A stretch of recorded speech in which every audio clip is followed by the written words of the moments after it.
Γεια σας φίλοι μου. Σήμερα μας ήρθανε τα καβούρια μας. Όπως βλέπετε με τη σαλαγιά. Τα πήραμε καφέ γιατί χτυπάει πιο καλά στο λαβράκι.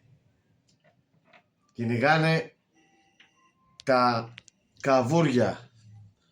Όπως βλέπετε, σαν σιλικόνη, βλέπετε παιδιά, είναι καλής ποιότητας από ό,τι βλέπω παιδιά, δεν είναι δηλαδή ψεύτικα.